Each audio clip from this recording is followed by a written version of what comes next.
Welcome to NET JRF with Aditi. मेरा नाम अदिति है और आप सभी लोगों का थैंक यू सो मच क्योंकि आप सभी लोगों ने चैनल को सब्सक्राइब किया और हम बहुत ही जल्दी 1000 सब्सक्राइबर्स तक पहुंच गए हैं। So thank you so much. और बाकी जितने भी लोग हैं जिन्होंने अभी तक चैनल को सब्सक्राइब नहीं किया है, आप इस चैनल को जल्दी से सब्सक्राइब कर लीजिए क्योंकि इसी तरीके के मजेदार कंटेंट के साथ में for paper 1 and paper 2 net JRF में लेके आती रहूंगी।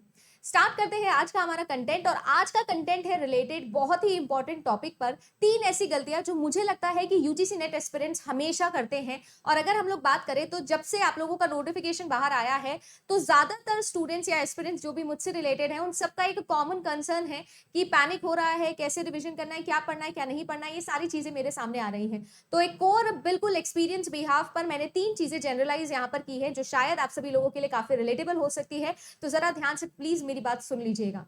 सबसे इंपॉर्टेंट बातें जो आपको नहीं करनी है, 3 इंपॉर्टेंट बातें। सबसे इंपॉर्टेंट चीज है पैनिक नहीं करना। ऑल दो आई टोटली अंडरस्टैंड कि मेरे लिए यहाँ पर खड़े होकर कहना कि पैनिक ना करो ये बहुत आसान है, बट जब आदमी पे खुद पे आती है तो सभी लोग पैनिक करते हैं and I totally understand. But मैं आपको एक लॉजिकल वे के अंदर समझाना चाहती हूँ why not to panic and how not to panic. सबसे इंपॉर्टेंट चीज पैनिक होने का रीजन ढूंढना है। रीजन क्या है कि आपका एग्जामिनेशन शायद 40 दिन दूर है और आप सभी लोगों को नहीं पता है कि कैसे जाना है, क्या होगा, एग्जाम में कैसे क्वेश्चंस आएंगे। 2021 में तो बहुत सारा इंटरफेस प्रॉब्लम हुआ था, ये हुआ था, वो हुआ था, सारी चीजें। तो पैनिक होना बनता है, पर आप लोगों को ढूंढना है कि आपके पैनिक का करेक्ट रीजन क्या है। रीजन हो सकता है कि आप लोगों की तैयारी शायद उतनी अच्छी ना हो सकता है कि आप सभी लोगों की तैयारी अच्छी है बट एप्लीकेशन उतनी अच्छी ना हो। यानी कि मैं आपको ये सोचने बोल रही हूँ कि आप अपना करेक्ट रीजन ढूंढिए कि आपको पैनिक क्यों हो रहा है। बाकी पैनिक क्यों नहीं करना है इसके बहुत सारे रीजन मैं आपको दे सकती हूँ। नंबर 1 रीजन, आपको पैनिक इसलिए नहीं करना है क्योंकि बाकी सभी चीजें बाद में आती है और पहले आती है स्ट्रैटेजी प्लानिंग। तो अगर आप सभी लोगों ने अभी तक स्ट्रैटेजी नहीं प्लान करी है तो आपको वो करना बहुत ज्यादा जरूरी है। आपको कितना पढ़ना है, कब तक अपना कोर्स खत्म करना है, कब तक रिवीजन कंप्लीट करना है और कैसे एग्जाम में बैठना है और कैसे एग्जाम को कंडक्ट करके आराम से अपने आंसर स्टिक करके आने हैं, ये आपके पास में पहले से एक प्लान होना चाहिए।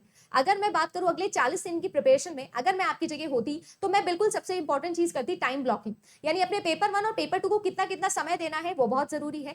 पेपर 1 के लिए स्पेसिफिकली मैंने एक वीडियो भी बनाया जो कि चैनल पे जाके आप चेक कर सकते हो कि कैसे आप यूनिट वाइज डिवाइड करके टॉपिक वाइज पढ़ाई कर सकते हो, इंपॉर्टेंट टॉपिक्स की तरफ जा सकते हो क्योंकि 70% ही है आप लोगों का कंप्लीट पेपर जो सिर्फ और सिर्फ 30% ऑफ द सिलेबस में से आएगा। तो कैसे उस 30% को ढूंढना है और उसे कंप्लीट करना है वो आपको आना चाहिए। दूसरी इंपॉर्टेंट चीज आपको ये भी समझना होता है कि आपका कंपटीशन किन लोगों के बीच में से है।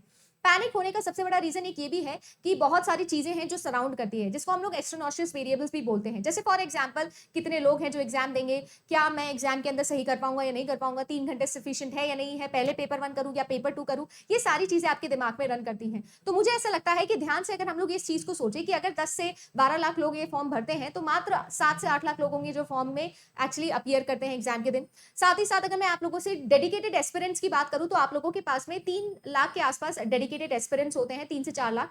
उसमें से भी अगर आपके स्पेसिफिक डोमेन की बात की जाए, जैसे फॉर एग्जांपल मैं कंप्यूटर साइंस एंड एप्लीकेशन की हूं, तो मेरी डोमेन से मैं मान के चलती हूं कि हद मार के 50,000 लोग होंगे जो बिल्कुल डेडिकेटेड तैयारी कर रहे होंगे। उसी तरीके से आप अपने अपने डोमेन के लिए देखिए कि कितने डेडिकेटेड लोग होंगे। जितने भी टोटल लोग जिन्होंने एग्जाम का फॉर्म भरा होता है उसके मात्र 50% लोग होते हैं जो आपका एक्चुअल कॉम्पिटिशन होते हैं और उसमें से भी मात्र 50% लोग होते हैं जो एग्जाम के दिन आप लोगों का रियल कॉम्पिटिशन बनते हैं। तो ये सारी चीजें ध्यान में रखते हुए अगर आपके पास में एक स्ट्रैटेजी है, एक प्लान है कि कैसे आगे जाना है, तो मुझे लगता है कि आपका पैनिक कम हो जाएगा। टाइम ब्लॉकिंग इज द की, मेरी बात ध्यान रखिएगा। मैंने भी ऐसे ही किया था, आज भी ऐसे ही करती हूँ, आप सब लोग भी ट्राई करिएगा, बहुत मदद आप लोगों के लिए करेगा।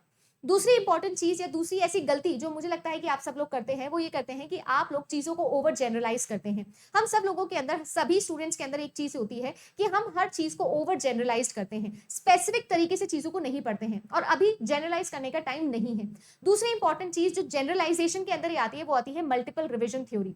मुझे ऐसा लगता है कि मल्टीपल रिविजन थ्योरी जितना फायदेमंद होती है उतना नुकसान भी आपको कर सकती है। समय आपके पास में कम है, आपको मल्टीपल रिविजन लगाना है, बिल्कुल ठीक बात है, बट ऐसा कहा जाता है कि अगर 3 बार आप कोई चीज को रिवाइज करते हो तो वो मोर देन सफिशिएंट होता है।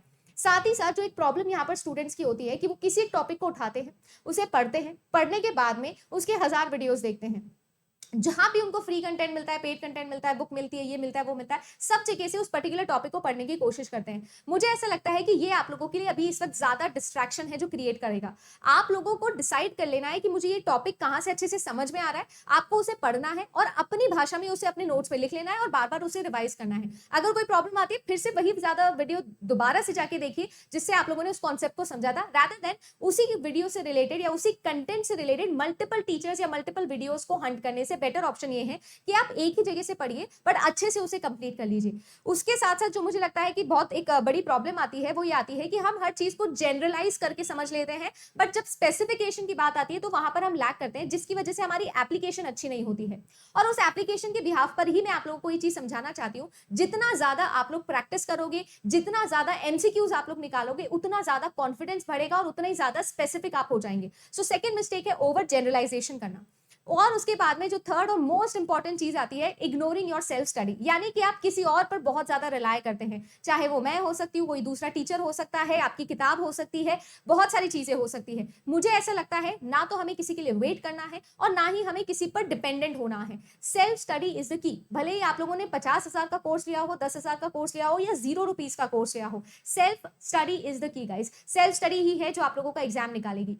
हाँ, ये बात बिल्कुल ठीक है कि अगर आप कोई किताब से पढ़ते हैं, किसी टीचर के साथ में पढ़ते हैं, तो वो आप लोगों का समय कम कर देगा, क्योंकि वो आपको एक स्मार्ट स्ट्रैटेजी के साथ में पढ़ाएगा, क्योंकि उसने पहले से चीजें पढ़ी हुई होगी। बट स्टिल वो सारी मेहनत कोई काम की नहीं होगी अगर आप सेल्फ स्टडी नहीं करते हैं। तो मेरे हिसाब से सेल्फ स्टडी को टॉप प्रायोरिटी पे रखकर स्ट्रैटेजी बनाकर अगर आप लोग स्पेसिफिक तरीके से पढ़ें तो आप लोगों के लिए तैयारी कम समय में कंप्लीट हो जाएंगी। उम्मीद करती हूँ कि ये तीनों पॉइंट्स आपके साथ में रिलेटेबल होंगे। ये सारी चीजें मैंने फील करी है और इसीलिए अपने एक्सपीरियंस पे आप पर आपको बता रही हूँ। अगर आप लोगों को अच्छा लगा तो वीडियो को लाइक कर दीजिएगा, कमेंट करके जरूर बताइएगा कि आपको क्या लगता है कि आपके साथ में क्या प्रॉब्लम रहती है या क्या आपका डाउट है। मैं जरूर उसको भी एड्रेस करते हुए एक वीडियो जरूर बनाऊंगी। फिलहाल के लिए बस इतना ही। अगर अच्छा लगा है तो लाइक कर दीजिएगा, शेयर जरूर करिएगा, क्योंकि मुझे पता है बहुत सारा पैनिक इस वक्त क्रिएट हो चुका है।